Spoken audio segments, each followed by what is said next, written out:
Homer's Iliad. So I'll ask you guys from the get-go here. Have you guys read any Homer before? Like, I know in high school, the Odyssey is often read. He's also known for his great epic, the Odyssey.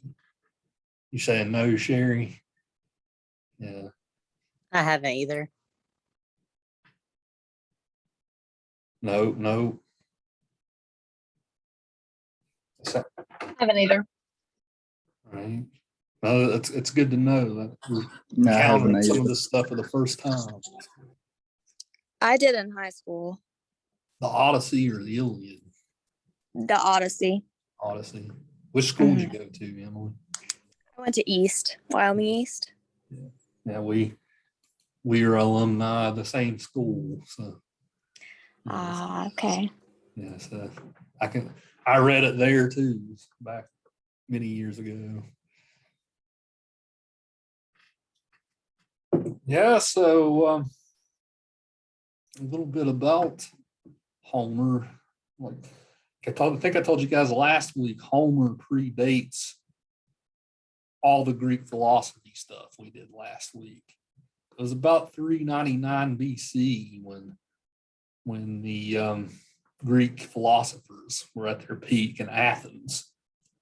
And that was also the time when Greek drama was at its peak too. That was almost kind of like the Greek golden age. But Homer's writing stems from a long time before that.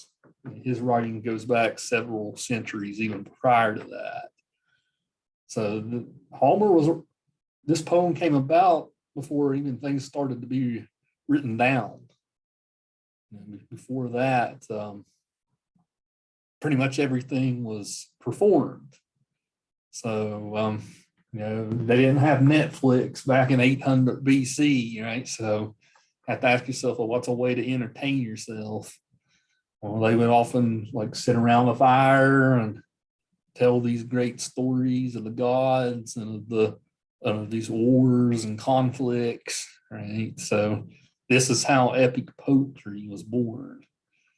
And epic poetry is its own genre. We're going to encounter several epic poems in the class. We're going to read this. We're going to read some Dante's Inferno, the Aeneid, the Roman epic, A Day of That, and Paradise Lost. So you guys are going to get some of the big heavy hitters in this genre this semester. The epic literature, right? That's often what Western world lit is. It's these great epics. But epic literature did stem from a time before the language was written down. So they remembered this stuff, and performed it. So the poet would memorize the whole poem, and then they would pass it on down to the next generation, and so forth and so on. Well, you can probably imagine by the time it actually was written down, the poem had probably changed 50 times, 100 times, right? New people probably add on to the story or embellish the story, right? So you can only imagine how we'll never know what was in the truly original version of the poem. That's because so much stuff was added on. That's an exercise that goes beyond any literary scholar. Like nobody will ever know like how much was added to it from its original performances. But epic poetry, if you guys notice, epic poetry really doesn't rhyme. Even in our textbook here, it's written more in prose, right? It's written more. This isn't a poem like you're used to, right? It's more or less written in prose when it's translated. Mr. Yeager. Yes. I don't know what's wrong with my camera, but it won't work. So I'm going to try to log off and then log back on. All right. Okay. Yeah. So it reads more like a traditional story in our book, right? Just because that's been how it's been translated from Greek. So going back and recapturing ancient poetry, whether it's Greek or Latin, is a hard thing to do, right? Just because our languages are so different. Greek doesn't even use the same alphabet we do, right? I know you guys know that from even like if you're on a sorority or a fraternity on a college, on a university somewhere, right? They use the Greek letters. So ancient Greek's especially challenging because it doesn't even have the same alphabet. Latin does. Besides the letter W. The letter W does not exist in Latin for some reason. So what did they do then to be able to recite these things? You know, they would repeat lots of words in the lines would start with like the same consonant sound. So like you might have 3 or 4 C's in a line, 3 or 4 F's in a line, 3 or 4 G's in a line. Anything but A, E, I, O, U, vowels, right? They would start a lot of words in their lines with consonant sounds. So that helped the poets remember these words, like, because by the time you get to that, you know, oh, there's 3 C's in this line, or there's 3 T's in this line. So we're going to keep repeating that sound over and over. So that doesn't necessarily, I say that, but that doesn't necessarily show up in our translation. You know, it will for stuff that was more or less written in English, but it doesn't really show up in the way that it's translated, unfortunately. Sometimes it is. Sometimes they capture that old feeling. For the most part, even in our translation, we don't get that. But you guys will see that for other epics that are easier to translate. So this is a class about literature in translation in a way, right? So, you know, as we go along this semester, I just want to constantly point out the challenges of translating over in English. We don't know it. You guys probably don't know it, but English is a very weird language. The English language comes from the Germanic languages. English is actually very similar to German. No, I didn't do it. It popped up there automatic when he did it. Keely, did you fix your camera? No, sorry, I didn't know I was on. No, I can't get it right. I don't know what's wrong with it. As long as you can talk, you're good. Okay. This is Keely and Nicole then. Keely and Nicole. Lee.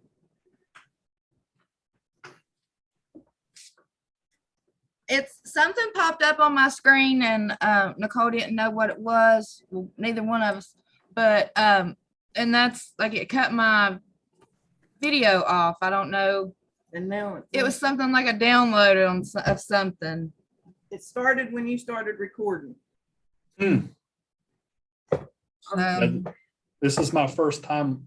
See, I'm recording it to the Southern Cloud this week instead of my computer. So I wonder if that's what it is. It could be because like it said it wanted to something about delete from my Dropbox in all places, and I said no, but I don't know.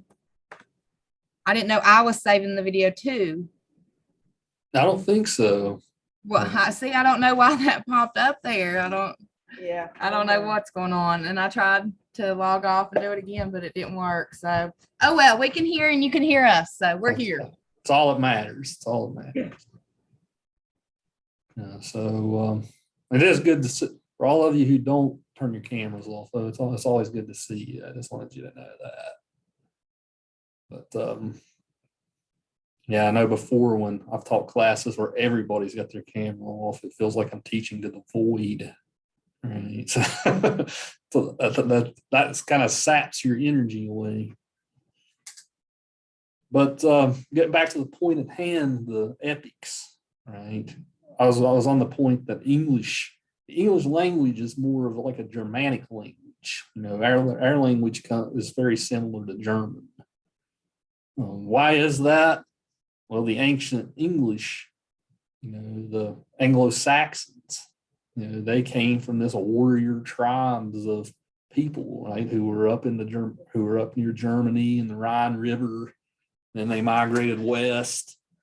So if you go back and read what's called Old English, which this is more of a topic for Brit Lit class, I suppose. But if you go read Old English and you read something like Beowulf, that doesn't even resemble what our language looks like today. Like, you guys wouldn't even be able to make sense of any of the words or anything. Right? It's a complete foreign language. So this is what English was in like 800 or 900 AD. But English started turning more into the language like we know it today when the French conquered England in 1066. The French introduced a lot of their language into English. What ended up happening was English and French started to blend. So whereas before we would tell what the word order of a sentence is based on the suffixes at the end of words, right, in Old English. Well, and by the time the French introduced that stuff to us and it became Middle English, we started having a word order. Like, you have a subject in a sentence, a verb in a sentence, and an object in a sentence. So the language that we know today, we can thank the French for helping introduce a lot of their grammar and syntax and even a bunch of words in our language. Like, most of our cooking words, things like that, most of that came from France. Latin changed the language some too, but not as much as French. But English does come from those German lines of languages. There's a lot of Greek is its own sort of line of languages. And you also have the Latin line of languages, which are called the Romance languages, right? So you have Latin, and as the Roman Empire spread westward, right, all these different sub-languages started to develop. So you had Italian grow out of Latin. You had French grow out of Latin. Spanish grow out of Latin. So the thing is, if you guys ever take a class in Spanish or French or something, if you go on to the university, the fun thing is, if you learn one of those, it's not too hard to learn another one, just because those languages are so related and similar to each other. Even English to Spanish isn't easy, right? Because we're a German language and they're a Romance language, right? But once you learn how a Romance language works, it's really easy to pick up on the other ones, right? So, like, I took Latin in grad school, and anytime I read Spanish or French or Italian or something, I can make sense of most of it, right? Just because it all comes from the original, the Latin. Latin is actually not spoken anymore, right? The only people who still speak it are in the Catholic Church. But so the challenge is of translating something like Greek, which doesn't even have the same alphabet, over to English. That's not an easy thing to do. Pretty much no one teaches ancient Greek anymore. Like, if you were taking an English class in 1600 or something, ancient Greek was taught frequently. But Greek or Latin isn't taught much these days, unless you go to like a religious school or a very elite private school when you're growing up, right? Those are really the only types of places that teach that stuff.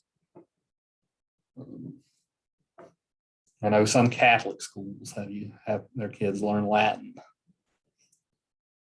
But so that's a bit about that. As far as the epic goes, we discovered today that there's a lot of conventions of epic poetry. So one thing about epic poetry to know is epic poetry is always larger than life, right? Larger than life. This isn't realism at all, right? These are heroic characters, right, who are larger than life, so to speak. So almost mythological characters. So our two famous characters from the Iliad, Hector and Achilles, right? Both of these characters are larger than life, right? Achilles is pretty much invincible, right? Except for his heel, right? You guys know the story, right? Which, interestingly enough, that's not told in this poem. That comes from another story about the Trojan War, which is interesting. Well, we will talk about that later today, why you guys don't think Homer included that. We have two great larger than life characters. They're all everything that's going on is influenced by the gods. So like all these characters are pretty much pawns to the Greek gods. I told you guys last week, Greek mythology is kind of bleak, right? I think today probably proved that point to you, right? Greek mythology is kind of bleak. You know, everybody is, this whole war starts because of a vain contest between goddesses, right? Which of us is most beautiful, right? And then when Aphrodite's picked, she messes everybody over by putting Paris with a married woman, right? And that starts the whole war.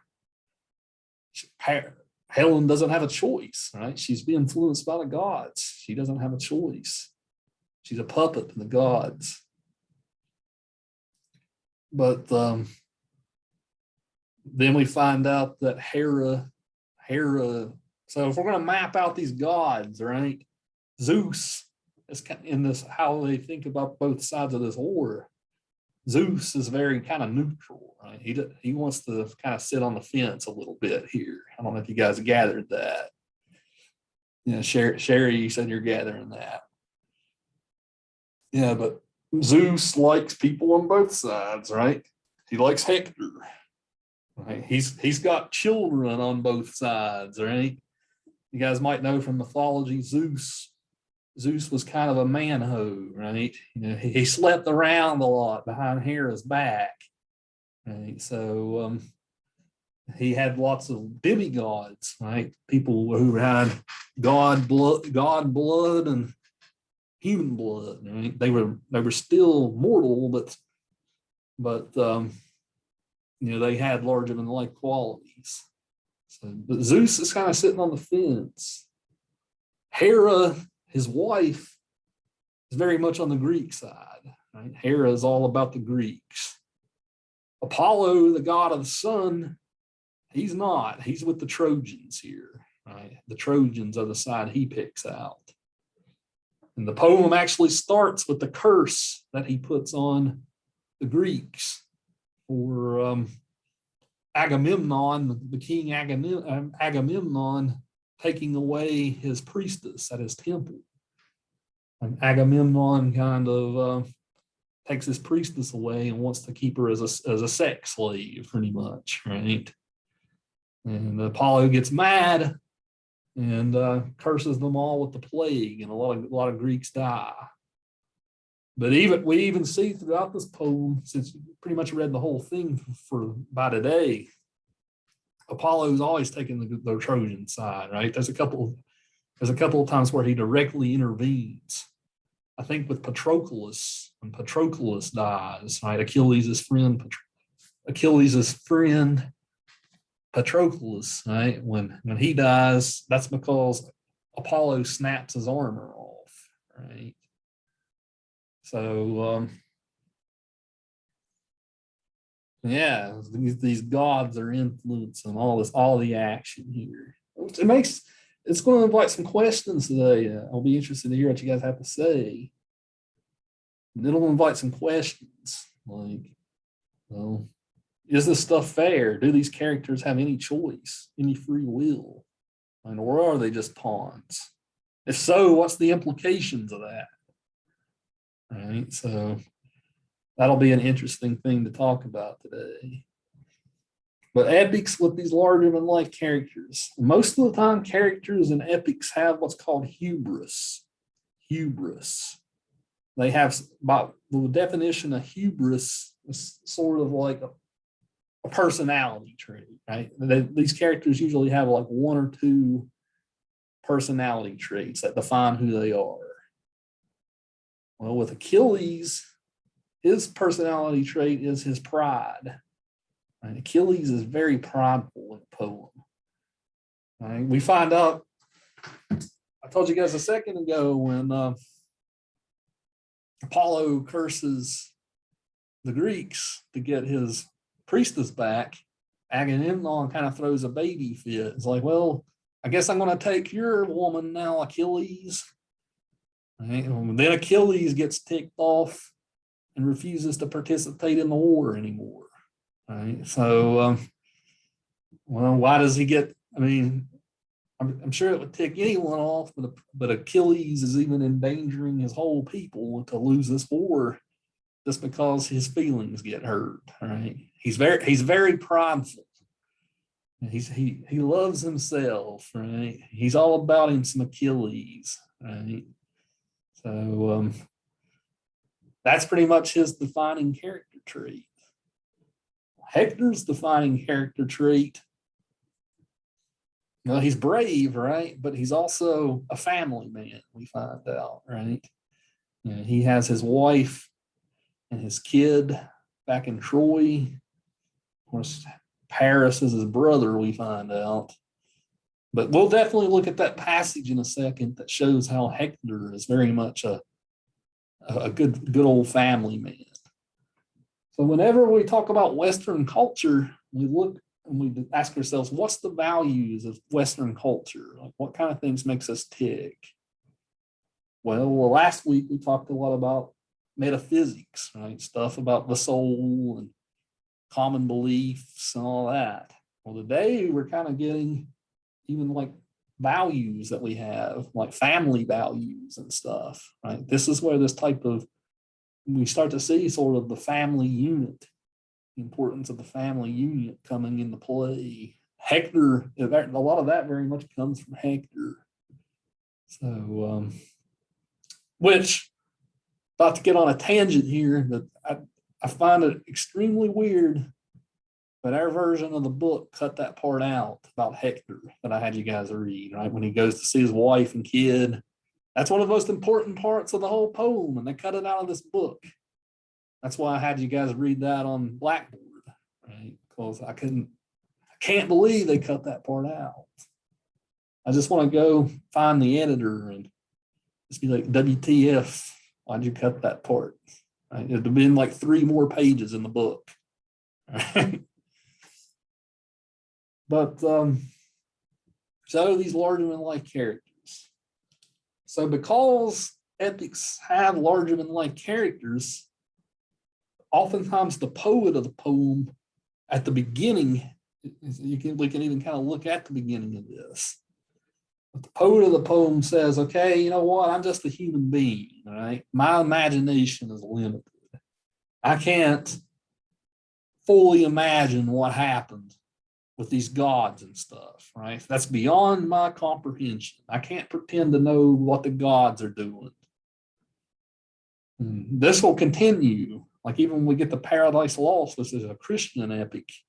Milton's like, I don't know what God we know, right? The Hebrew God. I don't know what he's thinking. So I'm going to need some help here to tell this story. So oftentimes with these epic poems, they have what's called an invocation to a muse, right? The poet calls on a muse, which is a type of god themselves, goddess themselves. Right? They call on the muse to give them creative inspiration to even be able to tell the poem. Pretty much every one of these we'll read has an invocation to a muse that introduces the poem. The poet always says, hey, this story goes beyond my imagination. I need some help. Right? Gods give me the help I need to tell a story. So that always comes about too in these types of books. So that's another trait. We also have what's called epic similes. That's another trait of the epic. I don't know if you guys noticed, but lots of times in this did you guys ever notice like frequent digressions when you were reading this thing? Like something's happening and then the poet will compare what's happening to something else, right? And now Yes, I noticed that. Yeah, I thought that was cool. right. That's called an epic simile, right? You know, the poet takes whatever's happening and he compares it to something else. That's also kind of cool and epic, right? So these things have frequent digressions like that, right? Those kinds of things help add to the story and give nuance and complexity to the stories. A lot of the extra readings I gave you today, I know book 16 does that a lot. And usually it'll start with like or as, just like what a normal simile is. So, but yeah, they take a simile and run with it a couple of pages. That's an epic simile. So yeah, those are some conventions of the epic as far as how it works. We're going to read several of these. So as the semester goes on, it'll be interesting to hear what you guys have to say about the other poets. Unlike this one, which we don't really know who the author of it was, Homer is just a made up name.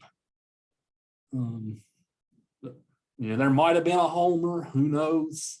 Wasn't it like 500 years after the fact that Troy had the ordeal there happened and then Homer wrote it? Yeah. Yep. Okay. Yeah, so you can even imagine like before Homer, if Homer existed, right? When he came How up the with story went. Yeah. And then his part, like everybody's version got bigger and bigger and whatever. Exactly, right. Yeah, so but later poets will read like even the Aeneid, right? We know who the poet is, and we know a little bit about all their lives. We can't claim to know anything about Homer because he's almost prehistoric. There's actually a lot of debate about whether there really was a Trojan War or not. They can't find the city or whatever. They can't find any existing that it was ever even here. So, but I think they did find, where's it at? It's in what's modern day Turkey. Yes, Turkey, yes. They found some kind of, like the big pillars and stuff like that, like a lost city type deal. I think they have started finding more about it, but it's still a big debate on if it was even real and why it wouldn't still be here if it was. So yeah. Well, they did burn it to the ground, didn't they? Yeah, they did burn everything. Yeah. But that makes no sense. Why not keep it? That shit's hard to build. Yeah. Just a power, showing power. Yeah, it's all about the hubris, right? The Greek pride. Right? They had to show up the Trojans. So I feel like back then too, a lot of stories that were written too is like teaching tools. You understand that? Like fables and stuff like that teach people something. I feel like that these were wrote for that, like how you're supposed to be as a man and a warrior. Well, this was one of the most famous documented wars that there was ever had. So I'm sure somebody has watched Troy before they've watched some kind of Civil War movie. So yeah, how many of you in here have seen that Troy movie? I a had. long time ago, yeah. It had Great movie. Brad Pitt. Great movie. Yep. Yeah, Brad What Pitt plays Achilles. his friend's name Patrick in the movie? Patroclus, yeah. I guess that's short. I guess they figured that'd be easier to remember than Patroclus, right? Yeah. Yeah, I told you guys last week, if you like this story, there's also a great Netflix show called Troy I would recommend. I forgot about that. Is it in English? Yeah, yeah. Everything on Netflix has been awful here lately. Subtitles. Yeah, and the cool thing about that show is it'll fill you in on all the gaps that we didn't cover here too. So it'll fill you in on a lot of the gaps. So And Homer could have been a woman. could have been Homera, right? But they said like something about his family being storytellers is the background that he carries, is how he would know 500 years later to document that kind of history, that vivid, that it was so Yeah, like he was there. like he was just right there watching every movie was making. So Yeah, and even with him, he didn't necessarily write it down, right? It wasn't even really written down until around the time the Greek philosophers were writing, Yeah. which was hundreds of years later. So Yeah. By mouth. So that you don't exactly, like you said, you don't know if it happened or what. yeah, But it is very famous. it would be interesting to know, like, if there really was one and all that. If a lot of the players in the story were actually there, right? If there really was a real Achilles. Yeah. So And what Helen, right? Yeah. So there's lots of ways we can dive into talking about the story itself now that I've given you guys some introductions here. I'll just ask you guys, like, what was your reading experience like with this thing? How did you read it? How did you take to it? What kind of things surprised you? Like, which character did you like more, Achilles or Hector, right? So I really liked Hector. Yeah. I was really sad for his mom and wife, but he was definitely my favorite. He was a family guy, and I really liked that. Yeah. I did too. I liked Hector a lot more than I did Achilles. yeah, I don't know. I like that bad boy. I feel like you start to feel for Achilles too, like what he's like he knows he's not on Earth long. He knows, and he has the ability to love, because you can tell he loves his mother, or he cares for his mother, and he's just, I don't know, he's not sure, and then he starts fighting with the, why am I doing this for your greed? And But don't he fall in love with somebody? I feel like he cares for that lady that they took away from him. Yeah. So, and Patroclus, like he takes that really hard. So I started. Yeah, hey, I like Hector. He's a family man, but you really, I don't know. I like them both.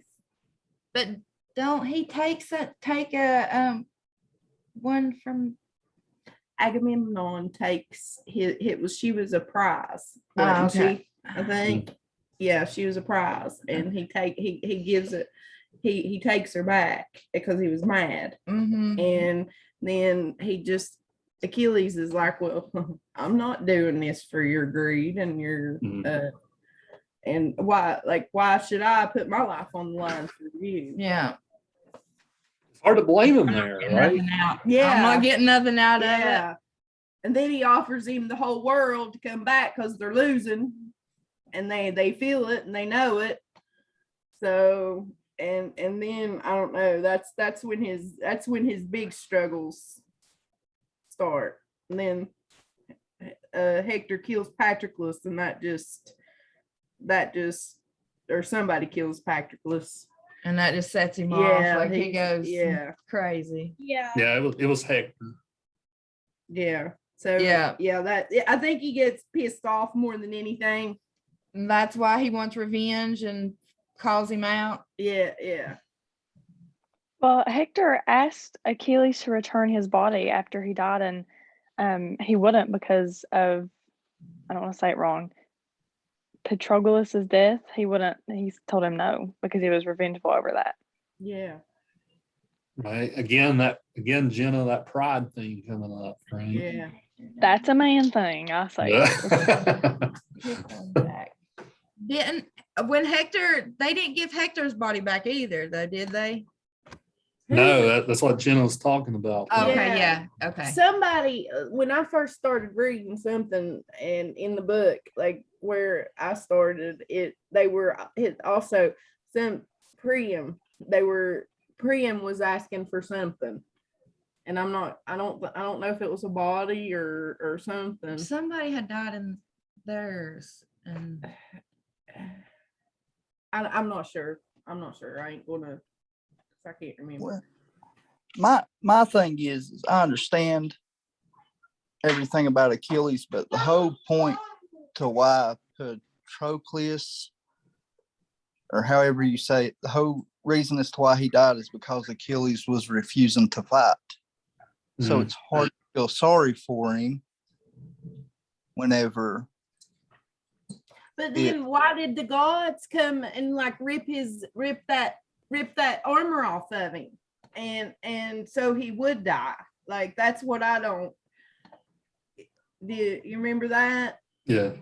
like a gut shot. Just Like and that's where the movie and the book and what I was reading differed, because in the movie Patroclus was like took his armor and run out there because he wasn't fighting, and then it kind of left a vague, you're not sure why and just why he had his armor from the gods and all that. And from what I read, as Achilles, when he had Hector's body every morning at sunshine or the sun up, he would attach him to his chariot and he would drag him around, however you say that guy's name, his tomb. But I also read that he did give his body back to his father for a ransom. Yeah. But the gods had protected Hector's body. There wasn't scratches, and even his wounds had healed. Yeah. Yeah, that's Achilles' great character arc in this thing, right? He does go from being so prideful, and he becomes humbled a little bit by the end. Yeah. Right? Yeah. He sees what he feels bad. happened. He feels bad for Priam. Like he compared, I forget who he compared him to, but he said maybe something my father, or as my father, or somebody.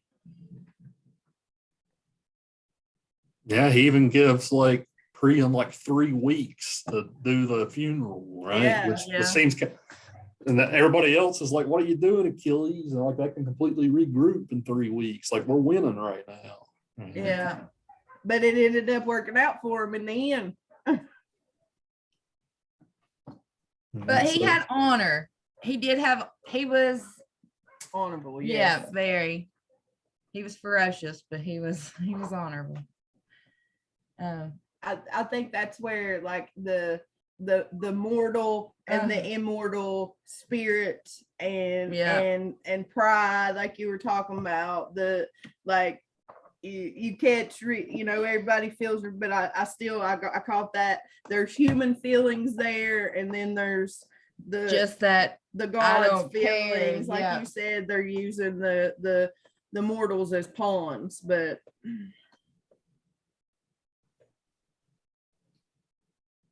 All right, so knowing this fact, does this change how any of you guys feel about Achilles? Like, did you find his character arc rewarding? His going from a stubborn man to a slightly stubborn man? It still takes the gods to tell him what to do, but at least he listens, right? Yeah. But I mean, He was just a warrior. and he was a typical man too at times. Yes. Like I could see, that's what I'm saying. I could see some of today's stuff in him and the way that we feel. And then I don't know. And then he was struggling with that, but there's other things controlling my fate and my life. But he was trying to revenge Patrick his death. Like yeah, he did have a heart. Yeah, like a he had- heart yeah. and a soul. What He we talked cared. about. he cared for him. Yeah, I think cared is putting it mildly here, right? Yeah, he loved yeah, him, yeah. Like I would say that's probably what humbled him was his death. Oh yeah, Mm. for sure. But then you look on Hector's side and you're like, Yeah, he was good. yeah. He was just good all over. So Yeah, he wasn't just fighting for his family and to keep them from being slaves. Yeah. He was fighting for like the whole Troy, like Yeah. all of it. Like he did not want to see what was going to happen. He knew that it was all going to fall. yeah, If they couldn't.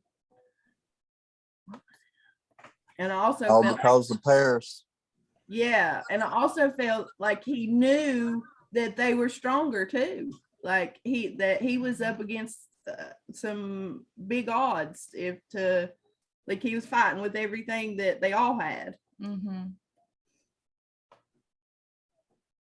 Right. If we think of like the ideal soldier, right, who fights for country and is patriotic, right? That's Hector. Yeah. I Family like Hector man. from the beginning. I think that Achilles at the beginning just put a bad taste in my mouth because he was arrogant, and Hector was always like more humble and honorable than Achilles was. Yeah. That's the way I say it. And did anybody else think that it was odd that the two people that caused all of this didn't have as much interaction in the poem as Hector and Achilles? Yeah. Oh yeah.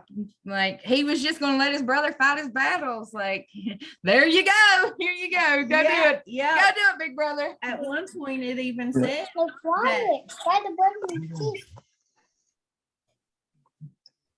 Yeah, I feel like that's how war is, like even today, is someone else starts it and other people have to go finish it. That's what I was going to say. old men talking and young men dying.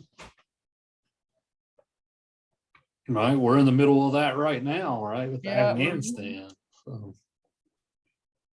the decision whether to pull out or not, right? It's proved to have consequences.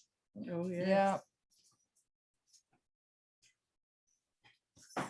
So I mean, everything, like they done their stuff for a reason too. Like, and they knew if they did, and there was consequences, and if they did, there was consequences. So. And then the gods are just sitting up there laughing because they already know Mhm. what's gonna, that one part where he's like, well, should I strike him down now or should I wait and let him kill a few more? It was all for their Entertainment. And I forget which character it was that he was actually almost into the wall. And he tells him, he says, but you're not going to do it. Achilles is a better man than you. And Troy will fall, but not at your hands or Achilles' hands. So it's like they knew that Troy was going to fall. They were just waiting for it. yeah. Yeah.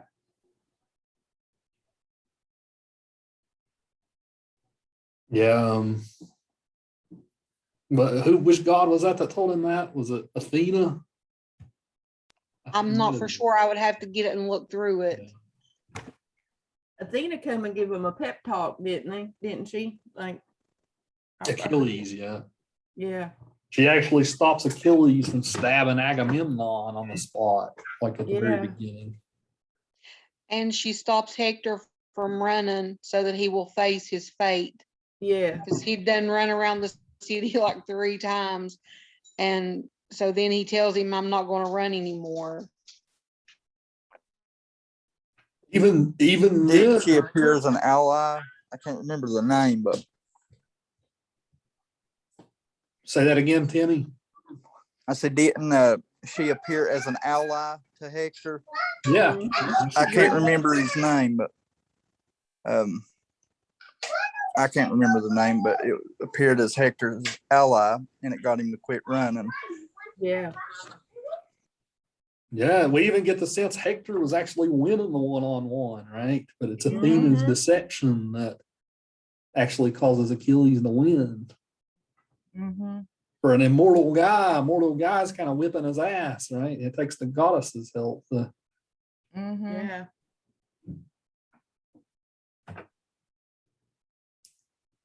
Yes, we're unpacking a lot of stuff here. Achilles is even sort of a crybaby near the beginning, right? He goes and cries to his mom, like, "Please help me, mommy." Right? Yeah. They hurt my pride. Again, typical man. Yeah. I'm gonna die. My fate's set. I'm telling my mommy. She stood up to me and hurt my feelings. Yeah. But it was odd when Zeus wanted to get the message to Achilles that he didn't want to anger him. Instead of him just sending somebody else, then he sent his mom so that he would listen. Yeah, we find out she's like a sea goddess under the sea, right? His mom is. That's actually the story about how Achilles does become invincible, right? She dips him in the sea. This is like the water made that flesh invincible. But she held her baby like by the foot, dipped him in the water, right? But the heel didn't get wet. So that's why that heels is one weak spot. Oh, okay. Makes sense. Yeah, I went to read up on that to find out why that just his heel was invincible, or his heel was penetrable. His weak link. Yeah, we don't get the heel story here, but the story goes like after Hector's death, Paris does finally step up. But Paris, being Paris, kind of tries to go for a low blow, right? Stabs him in the heel and gets lucky. Right? That's kind of, that's kind of how the story goes. Paris kind of does a cowardly move and ends up working. So now it's a very common athletic injury, right? That's pretty devastating to get if you ever tear one.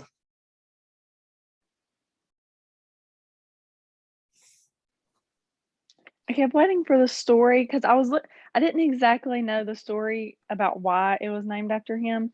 And I kept looking for it in the story and I was like, is it not going to tell me? And I was actually surprised that it didn't say anything about it in there. You have an idea why it didn't, maybe? You have any? No, not really.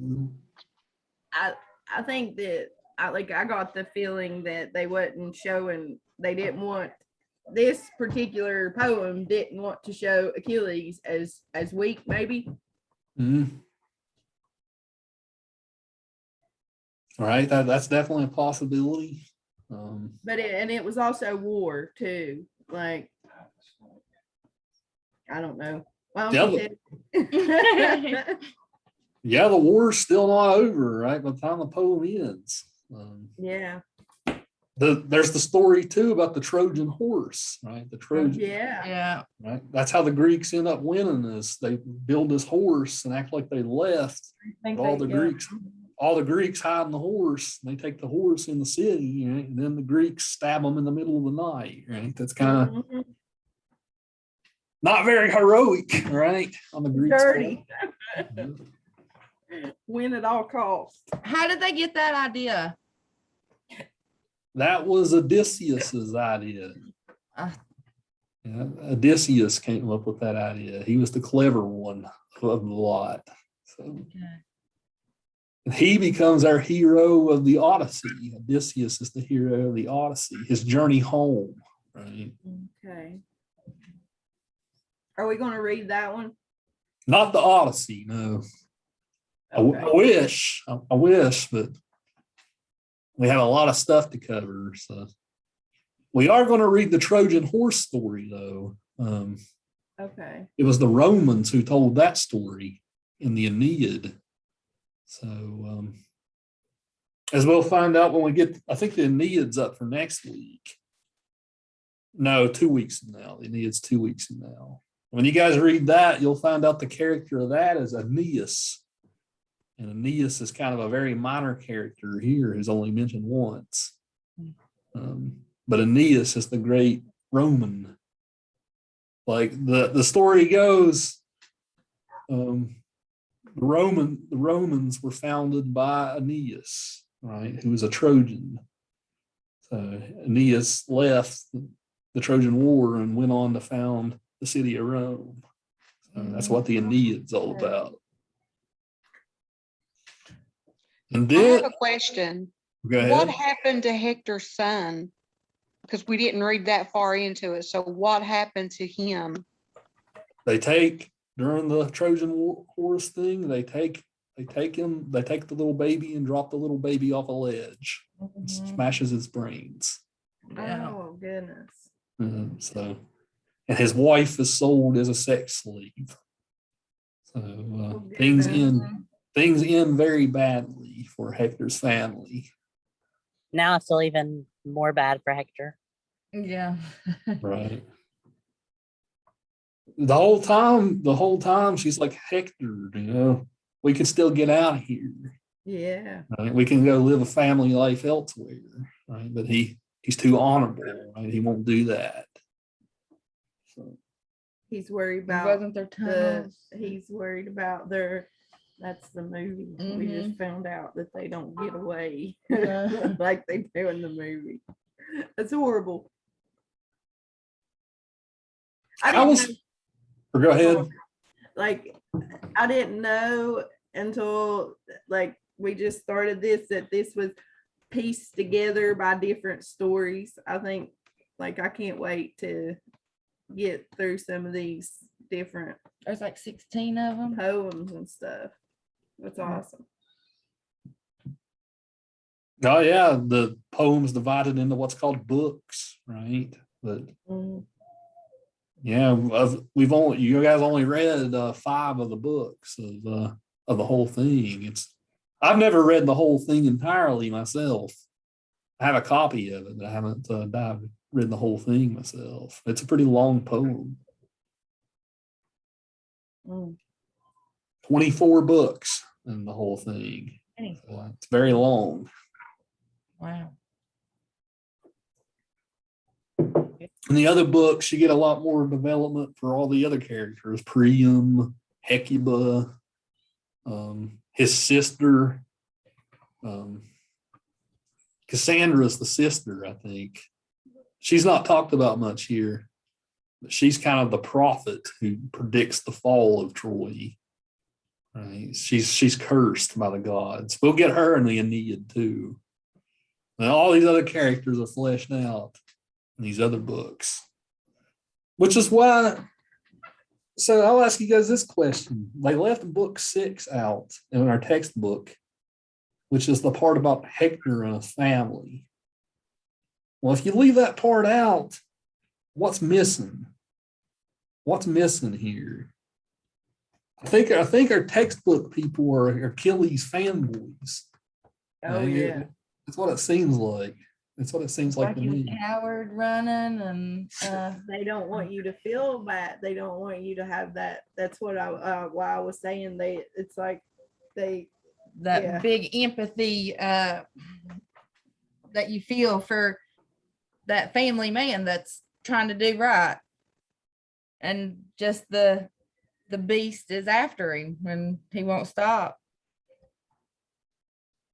Is that the part where she follows him to the gate and like that and she sees him? Is that? Yeah, that's the part they cut out of her textbook. And That's she's begging please, like you said, let's go, we can go somewhere else and we can We can something leave. farm or live. Yeah. I feel like there was, I don't know if it was a movie or something, but like there was a field and they lived there or something. I don't know if it was a dream he was having or I don't know It's either. Being 150 Yeah. years ago. That's all that. Yeah, it's a very, of all passages of cut, that's an extremely important one, right? And it does make Achilles look better if you cut that part. So I question the motives of our textbook. Yeah. writer. It's immortal. It's mortal. It's everything that makes Right. you immortal, and a feeling and blood, sweat, tears, caring, feeling, like anything, empathy, like Keely said, anything that would make you other than and Hector's just this cold, not Hector or not Hector, but Achilles. yeah, Achilles just has that cold, raw. I was born to kill you. Yeah, like this is. Yeah, so He's worried about himself, and Hector worries about his other people, not just. Yeah, if you cut that part out when Achilles is dragging Hector's corpse through the mud, right? You're just kind of like, cool, right? If you don't know about Hector's a good guy, right? yeah, he It takes sounds everything like that makes. Go ahead. no go.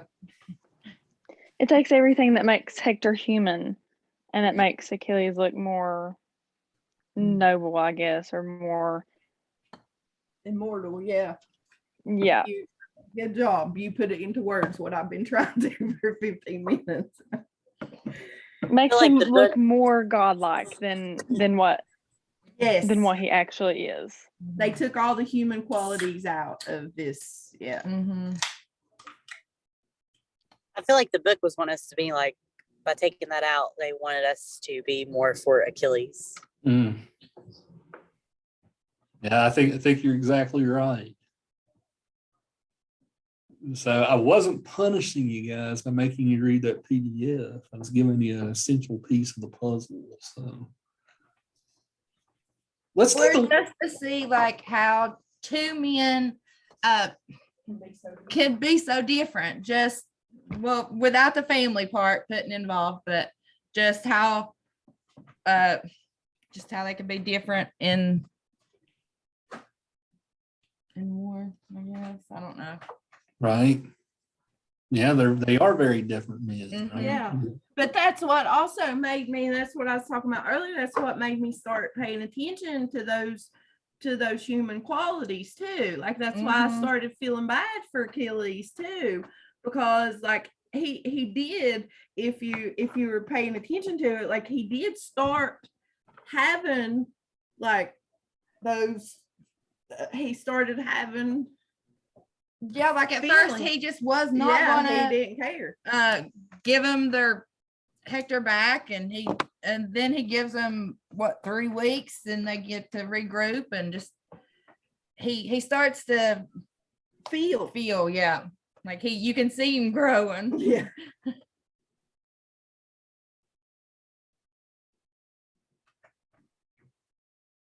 Right. Let's take a look at that passage. You guys, if you have your computers up, pull that PDF up. Let's take a look. Let's take a look at it. This is such a key part of the whole thing that I think it requires some looking at. It's in book 6 on that PDF from Monday. We should also talk about the part where he goes to see Helen and Paris in their bedroom. We should probably also talk about that. He gets But- mad. But come on. The passage is on page 254 of the PDF. It starts at line 465 or so. So you pronounce his wife's name Andromache. That's how you pronounce her name. Okay. It took me a long time to figure that out, by the way. Yeah, I just figured out recently that's how you pronounce it. I had to look it up. But the page before this is what the page before this, that passage is where she says, hey, don't leave us here, right? But I don't have to be a widow. We can escape out of town, right? We can be draft doggers, right? We can leave, right? Put your family first. And the next page at the beginning at 254, he says, yes, Andromache, I worry about all this myself, but in my shame before the Trojans and their wives, with their long roads trailing, would be too terrible. You got just a quick note. You guys heard the alliteration there, right? Trailing. I quoted that in my Monday paper. Did you? Yep. Yeah. All the way down to coward. Yep. If I hung back from battle like a coward. That line, you heard the T sound 3 times, right? That's alliteration. But he says, and my heart won't let me. I've learned to be one of the best, to fight in Troy's first ranks, defending my father's honor and my own. Deep in my heart, I know too well there will come a day when holy Iliad will perish, and Priam and the people in their Priam's ash spear. The pain I will feel for the Trojans then, for Hecuba herself, and for Priam king, for my many fine brothers who will have by then fallen in the dust behind enemy lines. All that pain is nothing to what I will feel for you when some bronze armored Greek leads you away in tears on your first day of slavery. You will work some other woman's loom in Argos or carry water from a Spartan spring, all against your will under great duress. And someone seeing you crying will say, that is the wife of Hector, the best of all the Trojans when they fought around Iliad. Someday someone will say that, renewing your pain at having lost such a man to fight off the day of your enslavement. But may I be dead and the earth heaped up above me before I hear you cry as you are dragged away. Then it says, with these words, resplendent Hector reached for his child, who shrank back screaming into his nurse's bosom, terrified of his father's bronze-encased face and the horsehair plume he saw nodding down from the helmet's crest. This forced a laugh from his father and mother. Hector removed the helmet from his head and set it on the ground all shimmering with light. Then he kissed his dear son and swung him up gently and said a prayer to Zeus and the other immortals. So that passage is often cited as, you guys are talking about, this is what makes Hector human, right? He is such a family man. Especially the part where the kid gets scared of him when he looks like a soldier, right? But Yeah. he kind of has that tender moment, right? That's an oft-cited passage of this poem. So Yeah, I wasn't expecting him to take his hat off either. it makes you feel sad, right? Knowing what happens to the kid now, right? Yeah.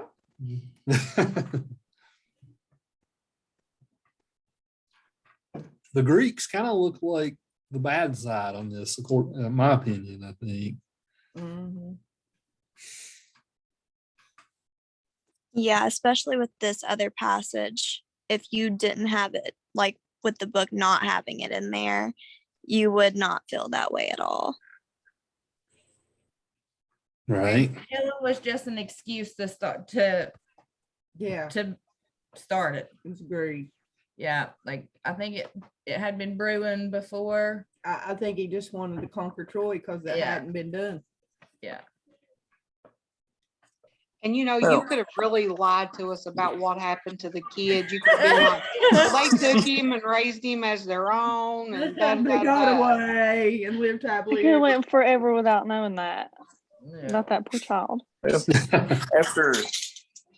After you get a feel of what kind of man Hector is, it kind of makes you automatically assume that whoever he's going against is the bad guy. Right. You automatically feel bad for him because like he knows he's telling her what's going to he knows what's going to happen to her if and him and his son and the rest of if Troy falls, like he knows what they're going to do. probably because they've done it before. Maybe not Hector and them were better, maybe, but they've probably seen other cities fall because they was talking about taking their women. Do any of you guys feel like Hector made the wrong call here? Do any of you guys think that she should have went off and lived his life with his family and left the lost cause? Yes, Yeah. absolutely. But no, I mean, he was an honorable king. He thought that was the That- coward's way out. Yeah, so he done that's- what he thought was right. That would be a king, an honorable king's death in battle back then. More than likely, if they wouldn't have killed him, they'd have just done that to his son and his wife right in front of him. So he's probably better off being dead by that point. Exactly. Yeah. Yeah, for sure. And he knew that too. Yeah. I would have left and then sniped them all one by one. Maybe he couldn't have run too far enough, right? Maybe they Right. would have eventually caught up with him. Yeah. No, I think he done. He sacrificed himself for his country and family. Like But that it was happens. in vain, and he knew it. Like he knew it would be. He knew if he Mhm. died that all that stuff was gonna happen anyway. So yeah. But I mean, that's a soldier. That's what we deal with right now too. Like they don't That's know. true. I can't get over that there's, which I mean, I guess if you look at it, it's that way today too. Like you said, there's other people calling the shots, but I mean, those gods were just, I don't know, it was a Ruthless. game. Yeah. And it's like, watch this, watch what I can do, Mm-hmm. you know? Because in one It's like they were place she talks arrogant. about wanting to save him, and he tells her that if she does, then she will have I forget the word, but all the other gods will be angry with her. Yeah, I didn't even realize that was a trick. I thought she actually was having some pity for him.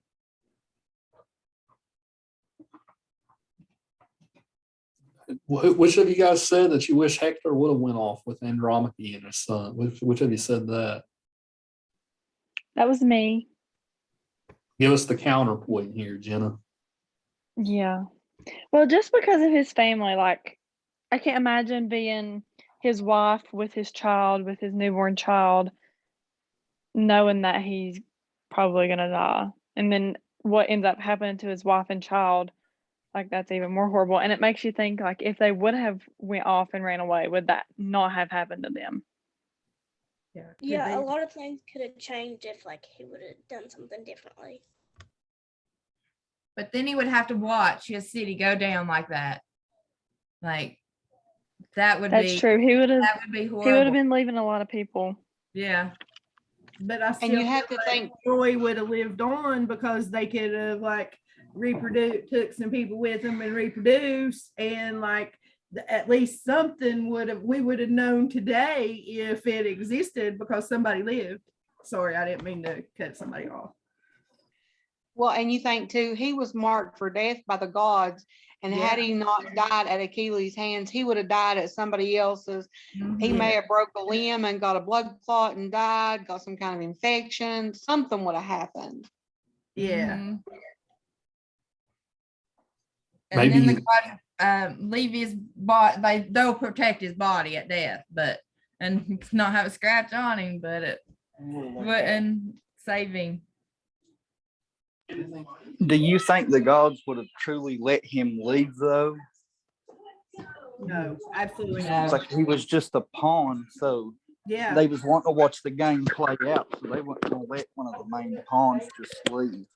Yeah, they wanted Achilles to kill him for the glory, like because I feel like he was kind of like one of them. And then if that didn't happen, then they would have struck him down for their glory and their anyway. So like it was damned if you do and damned if you don't. That's true. I didn't think about it like that. I was reminded of the Hunger Games with the gods and the way that they were just pitting them against each other. Mhm. And they kept changing the rules, but they didn't tell the participants that they changed the rules. Yeah. Yeah. That's a good point, Sherry. I'm sure that this helped inspire that in some way.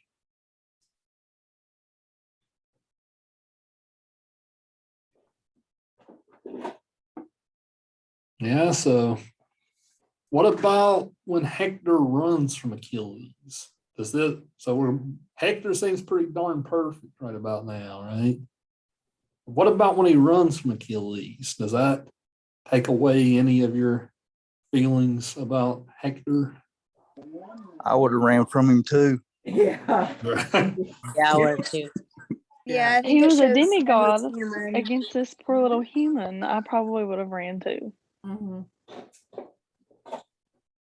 Well, it showed that he was mortal and that he didn't want to die. He didn't want to leave his family, but he knew that either him or Achilles was going to leave the face of the earth, and he figured it would be him. Mhm. So you just get to higher ground and regroup. Yeah. Yeah. It wasn't that moment that he wanted to die in that way. Right. As we find out, he kind of wins until Athena gets in the way. Mm-hmm. So, like you said, maybe get better defensive positioning or something like that. I liked when he was running and they kept calling him Achilles of the quick feet. Yeah. Yeah, that was pretty clever. Well, what was that the part where those little stories would that you were talking about would come in? Mm-hmm. In like I got at first I was like, oh man, that's making fun, but it showed it. It gave you an idea, like the predator after the prey, Mm-hmm. like what he was going through. Like, yeah, I would have run too.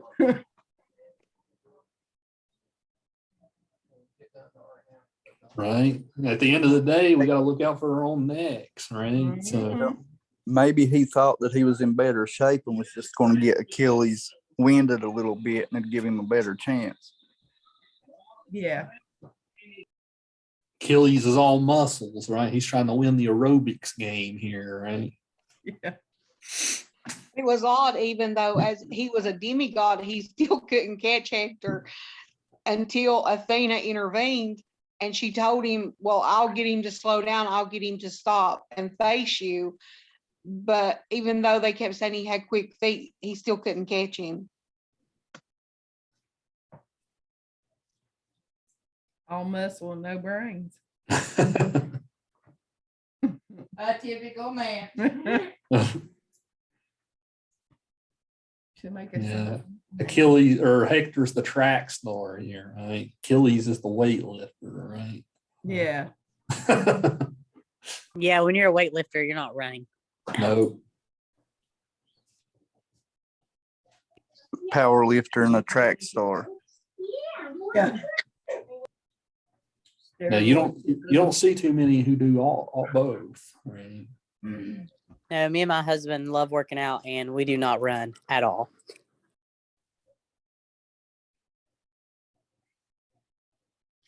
I also feel too, like we were talking about humans, like he also probably had all this stuff going through his mind at that time.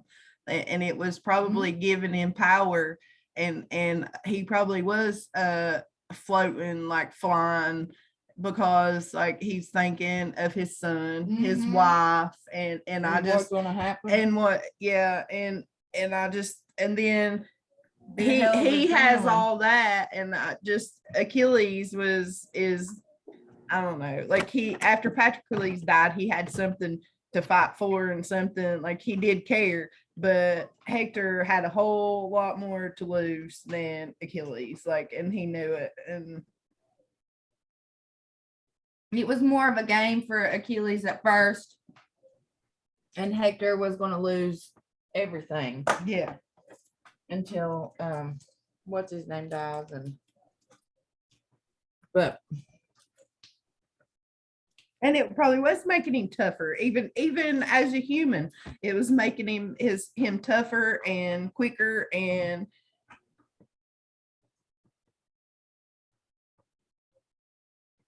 We do a lot for our family. yeah. What did you guys think of Achilles and Patroclus's relationship here? Right, it's very. You probably wouldn't expect something like this out of literature this old, right? But they do have. Achilles calls Patroclus his beloved. at one Yeah. point. Didn't So they do that? Didn't they have sex with each other out of brotherhood?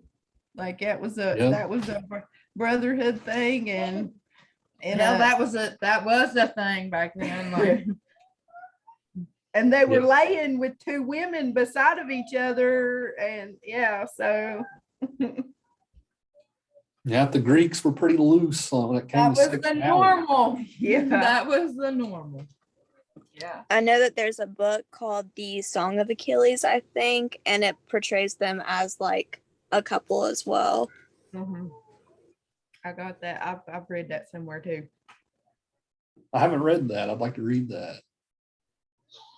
There's I don't know if it's any whatever you call it, I don't know if it's legit, like I don't know if it's but it was something about brotherhood, and I answered some of it in my question the last time whenever it was something about they were loose with sex in Well, this whole story could be you don't know if it's actual legit because they have no proof of who the author is, where the city is, where any of it took place, and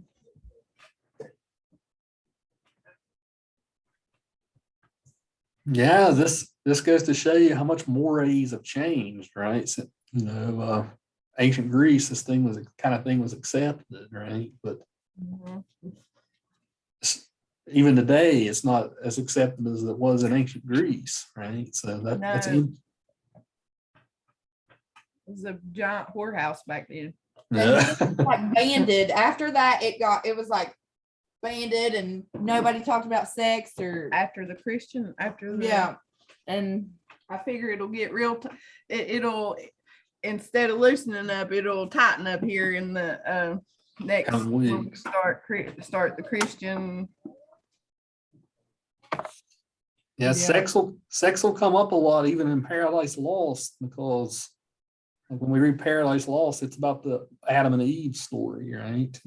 Milton invents a lot of details, like what was love making like in Eden before the fall, right? What was love making like after the fall? So we'll talk a lot about that once we Like just that ecstasy of the before the fall is not. I always tell students before the fall is like the missionary position, right? After the fall is when you get to the kinky stuff, right? oh goodness.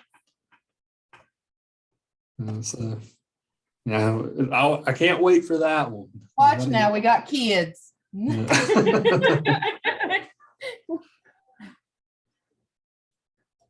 Ain't nothing they ain't heard before on TV. No. Lord. No, that's the fun thing about a college class like this, right? We can talk about this stuff openly. In high school, you can't get away with this kind of discussion, right? I was just sitting here thinking that. Right. But when it's blatantly there, right? I mean, it's blatantly there, and you ignore over it, right? You're kind of doing Yeah. it. This way.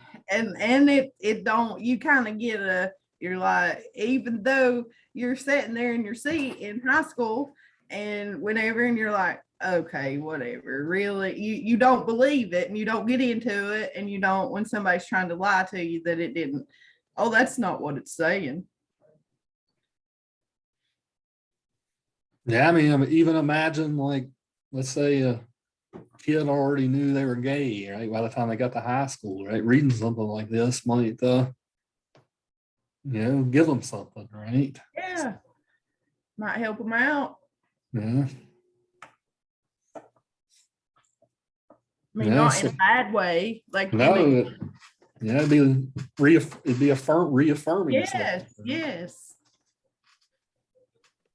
And a lot of times back in those days, they didn't consider themselves homosexuals just because they performed homosexual acts. No, a female had a female fluffer, and a guy had a male fluffer. Like, that was just especially the noble and the rich and that's just the way it was. Yeah, you're exactly right, Sherry. They didn't even come up with that concept of like you're gay or you're a lesbian or whatever until the 1800s. So it was many, many, many years after. I mean, this is way closer to us than it was then. Right? The Victorian age is when they invented all these terms. Right. Of course, you guys know today they're even breaking out of those terms, right? They're saying saying gay or straight's too limited of terms or bi, right? So you guys know how the terms are even evolving even today.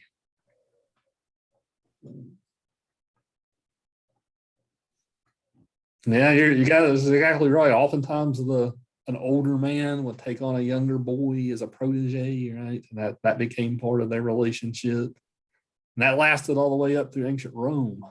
Right? The Romans did this kind of thing too. Pompeii. What is it? I watched a thing on Pompeii where that was all about what we're talking about. They had a whole red light district, boy, girl, kids, whatever. My favorite person who got preserved in Pompeii during the volcano strike was there was a guy jerking off.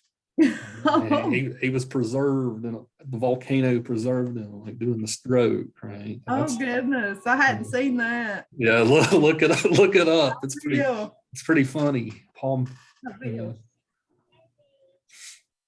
You had when that volcano did happen, you saw couples embracing, and yeah, it was very sad. Yeah, the masturbation guy, he's my favorite. Like, you're getting ready to die, so why not, right? And I thought it was amazing, like how we know all this is it's drawn like in people's houses in that red light district. It's drawn, so we know about it. It was yeah. So we're talking about gay characters here, right? But when it comes to women, right, women get the short shrift in this whole thing, right? We haven't. Whore. Yeah, all the women in this thing are property, right? They're sex slaves, except for maybe Andromache, right? Who's the wife of Hector. But the women in this are none of them have too much depth, right? They're all very sexualized. That goes to show you the Greek mind too, right? The Greeks were very patriarchal and male dominated, right? Even more than us today. Right? They're always fighting the patriarchy, right? But the Greeks were extremely patriarchal. It's very easy to see that in this poem.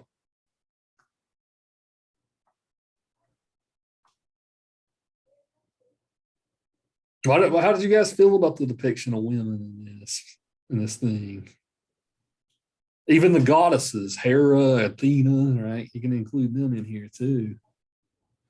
When Zeus was talking to his wife, like you could see the iron fist. Woman, I'm talking, go lay down somewhere. Because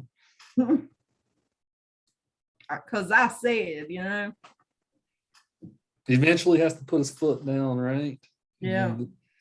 He tells Achilles' mother to begin with, hey, I don't want to get involved. I don't want this woman nagging me. Right? But eventually he steps it up.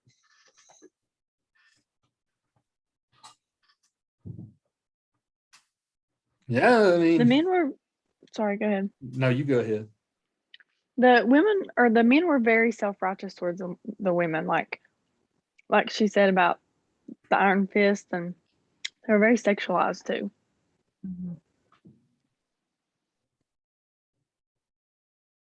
Right? Yeah, they're not really drawn with any character traits. I mean, it's all about what they can do for the men.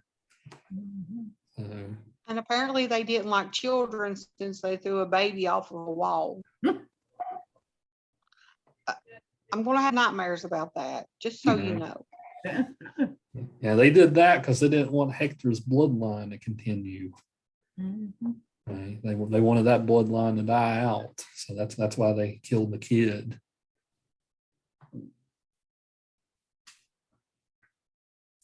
Yeah, I mean, women in ancient Greece did not have a lot of power, right? It was pretty bleak.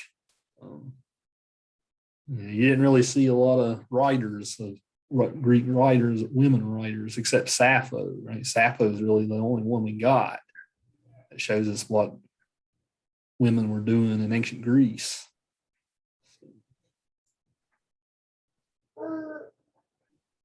And that's partly why homosexual acts were so accepted, right? That's because it was such a male-dominated society.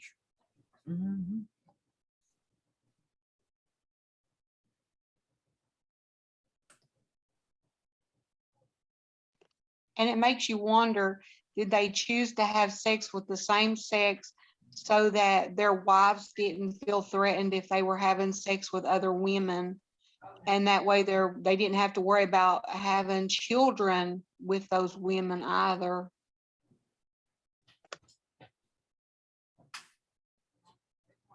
Right. Yeah, that's probably part of it, right? I never thought of that before, but I think you're onto something there. Maybe that might have been why it was accepted, or at the very least, not looked down on as much. Overlooked.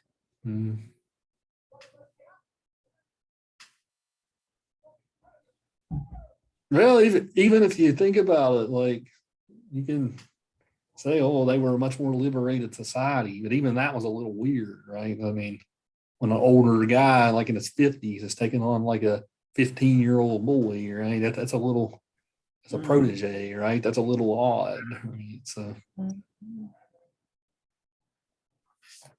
but that was the common thing to do. Julius Caesar is infamous for that, by the way. Like in all the gossip books about Julius Caesar, they talk about how he was a horn dog for the younger boys, right? So they didn't teach you that in school. I can tell you that.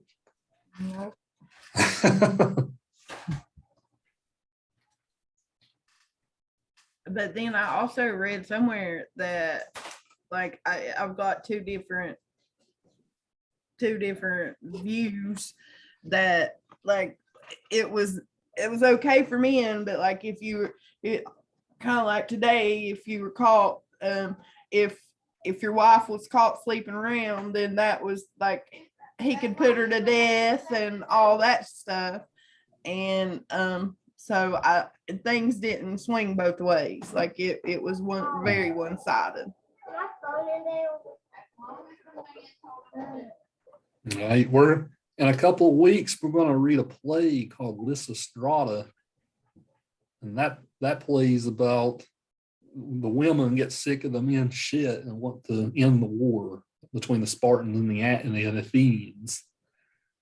So women start holding out, right? They won't give men sex anymore. Right? So that's the whole premise of that play. They want to end the war by not giving men what they want. Right? So we'll definitely have this conversation again in a couple of weeks when we talk about that. Yeah, the Spartans were hardcore too, weren't they? All right. Yeah.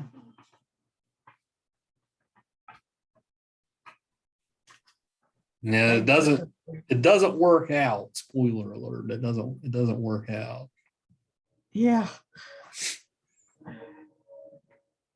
Men do depend on women to a certain extent. I don't think they realize until like that if women would revolt. Like they're like, oh shit. I gotta cook myself something to eat. How do Right. how do I do this? Yeah. Do I have clean clothes?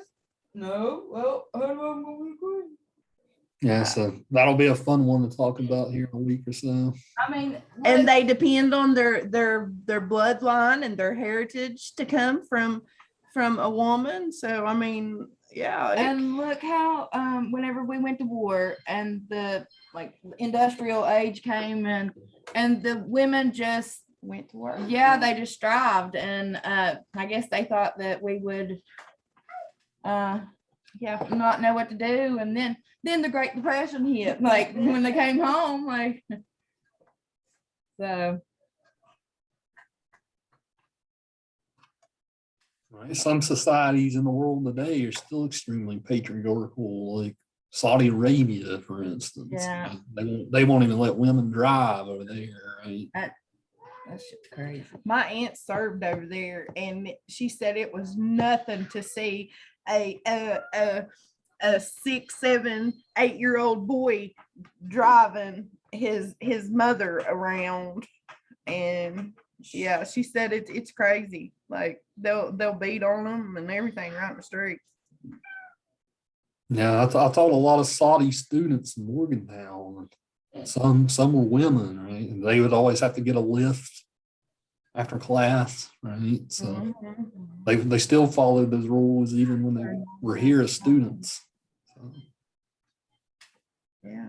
And then like the other countries where they can't show their face and everything's got to be covered. They can't go to school like Yeah.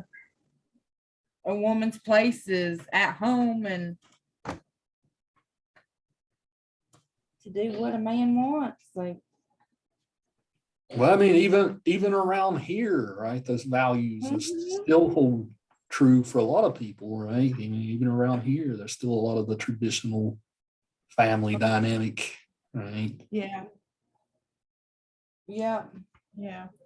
We hear a lot from little girls. I have to have a man. I need a man. Yeah. Like, I yeah. have to have him to love me. Yeah. I Yeah. can't make it with it's horrible. Yeah, how they can't live without him. Well, they're taught that. Like, yeah, that's how they're taught. They love their offenders, like whoever Uncle Joe molested him for 13 years and still love him. Like, it's sickening because that's the only thing they know.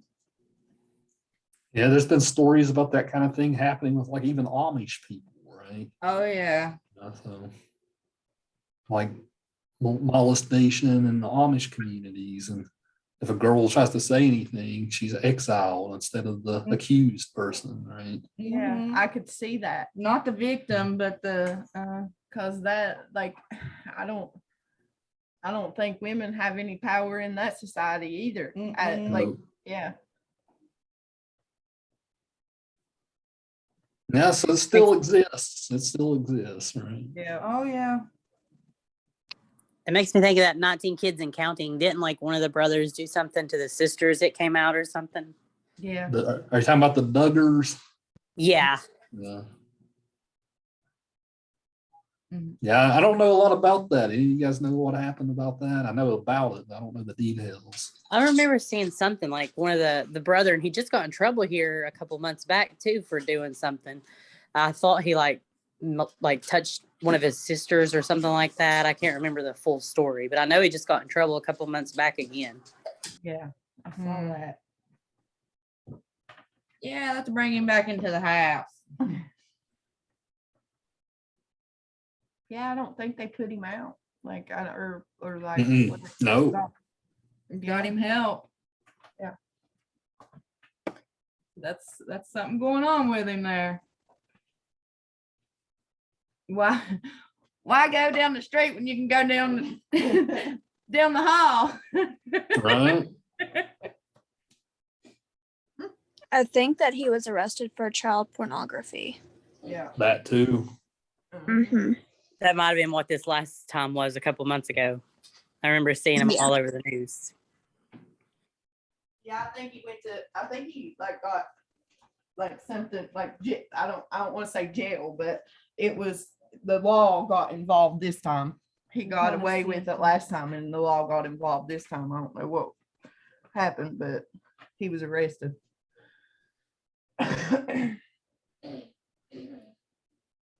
And people like that need to be treated. They don't need to get away so they can do it again. Like, Yeah. they've got something going on with them. Fix it. Help them get something going on. But that goes with like power. So if you've got money and Yep. power, you can get away with stuff. Oh, absolutely. Oh, yeah. That's any country, any state, any. Have you? What's that guy's name? Shit. Oh, the Epstein guy. Have you Mhm. watched those? And the lady that had been going on for years and years. Yeah. He The got mo- caught once, and they gave him like he's allowed to leave the jail and all kinds of stuff. Like crazy. Yeah, there's no way possible that he killed himself. I just do not see that. I'm thinking parents, and they said that they have like they're not sure who he had on video, because like that one house that he had, and the people that come forward was people that was working, some of them was working for him. And Yeah, people that was on his list that have power and stuff, I'm sure they had him killed. oh, you know they Or didn't he want was that coming. scared. I mean, fear can do a lot to somebody. The paranoia,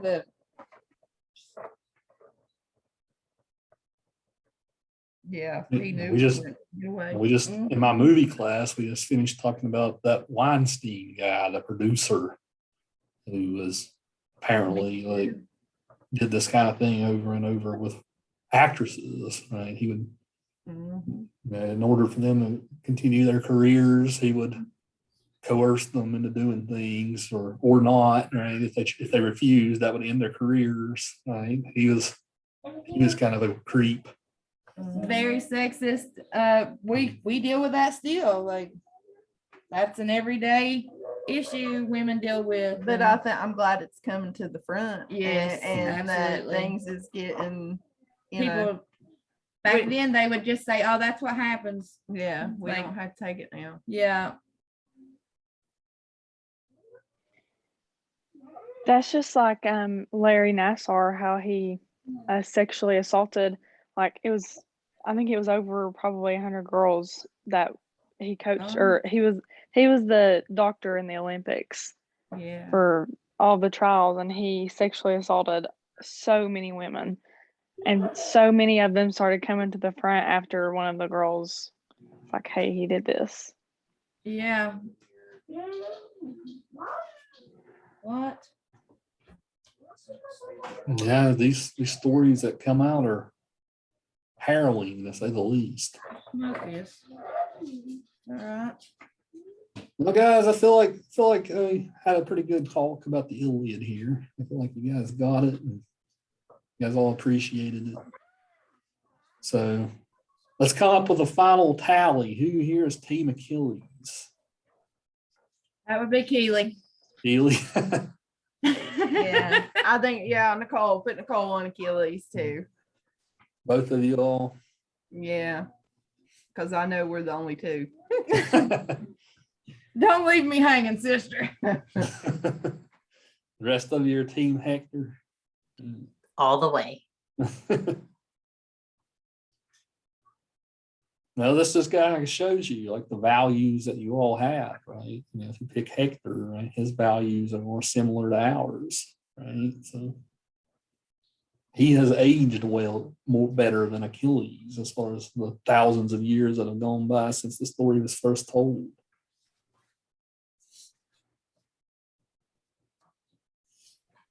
So yeah, well, next week we're going to cover some Greek dramas. So that's what we're going to be doing next week. Our Monday reading is really short next week. It's a bit from Aristotle on what Greek drama should be like. So it's almost like he talks about like the things that should go into like tragedies, the things that should go into comedies, that type of thing. I'm giving you that mostly as a introduction to the plays and give you a way to think about the plays. And we're going to read the Greek dramas are pretty short. They're not like Shakespeare or nothing. So the two we're going to read are Oedipus the King and Medea. Medea will be a fun one to talk about, especially with this conversation we just had about women. She is she's a very controversial character. So I look forward to talking about her. You guys, I already told you about Oedipus, what that story's about a couple of weeks ago. The Freudian stuff, right? Oh, okay. Yeah. So you'll actually get to see how Freud came up with that idea by reading this play. This will actually be the third time that I'm reading that for school. I've read it too. And about the Oedipus complex. Yeah, I've read it before too. I read it last year. Yeah, most of you guys are doing that counseling program, right? So I can see why you would be learning some Freud in there.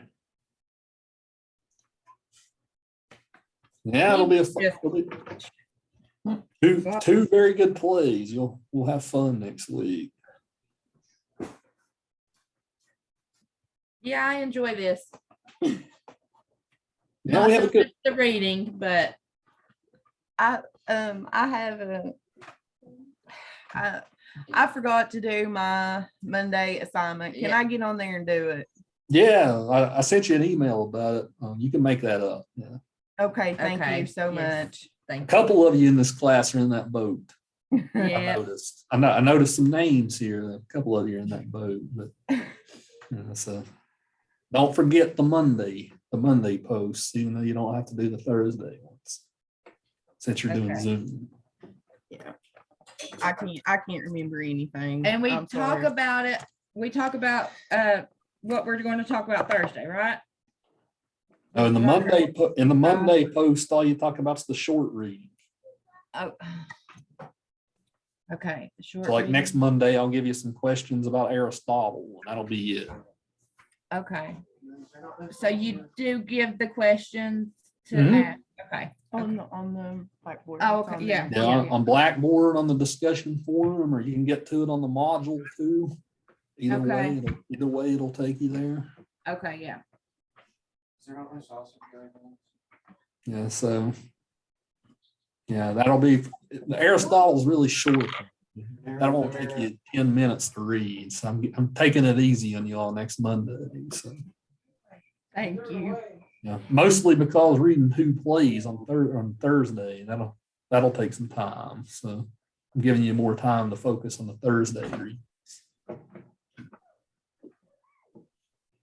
I broke the Iliad up into Monday and Thursday this week just to divide it up into digestible chunks for you. So that was my purpose there, and divvying it up over 2 days.